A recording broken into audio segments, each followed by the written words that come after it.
ರಾತ್ರಿ ವೇಳೆ ಅಡಿಕೆ ಗಿಡಗಳನ್ನು ಕಡಿದು ಹಾಕಿದ ದುಷ್ಕರ್ಮಿಗಳು.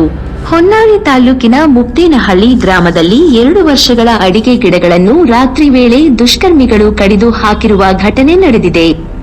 ಮುಕ್ತೇನಹಳ್ಳಿ ಗ್ರಾಮದ ರೈತ ಪರಮೇಶ್ವರಪ್ಪ ಅವರು ತಮ್ಮ 2 ಎಕರೆ ಜಮೀನಿನಲ್ಲಿ ಬೆಳೆದಿದ್ದ 2 ವರ್ಷದ ಅಡಿಕೆ ಗಿಡಗಳನ್ನು ರಾತ್ರಿ ವೇಳೆಯಲ್ಲಿ ದುಷ್ಕರ್ಮಿಗಳು ಕಡಿದು ಹಾಕಿದ್ದು.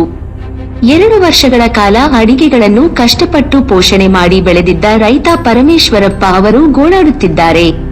ಅಡಿಕೆಗಳನ್ನು ದುಷ್ಕರ್ಮಿಗಳು ಏಕೆ ಕಡಿದು ಹಾಕಿದ್ದಾರೆ ಎಂಬ ಮಾಹಿತಿ ಲಭ್ಯವಾಗಿಲ್ಲ. ರೈತ ಪರಮೇಶ್ವರಪ್ಪ ಅವರು ಕೂಡ ಯಾರ ಮೇಲೂ ಕೂಡ ಅನುಮಾನ ವ್ಯಕ್ತಪಡಿಸಲ್ಲ. ಸ್ಥಳಕ್ಕೆ ಹೊನ್ನಾಳಿ ಠಾಣೆಯ ಪೊಲೀಸರು ಮತ್ತು ಶಾಸಕ ಶಾಂತನಗೌಡ ಅವರು ಭೇಟಿ ನೀಡಿ ಪರಿಶೀಲನೆ ನಡೆಸಿದ್ದಾರೆ. ವರದಿ ಶಿವಯೋಗಿ ವಿಜಯ ವಾಯ್ಸ್ ನ್ಯೂಸ್ ಕನ್ನಡ ದಾವಣಗೆರೆ.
ನಮ್ಮ ಕೈಲಿ ಈಗ ಇಲ್ಲಿ ತನಕ ತುಂಬಿರೋ ಶಕ್ತಿ ನಾವು ಇನ್ಮೇಲೆ ತುಂಬ ಶಕ್ತಿ ನಾವು ಇನ್ನೇ ನೆಲಕ್ಕೆ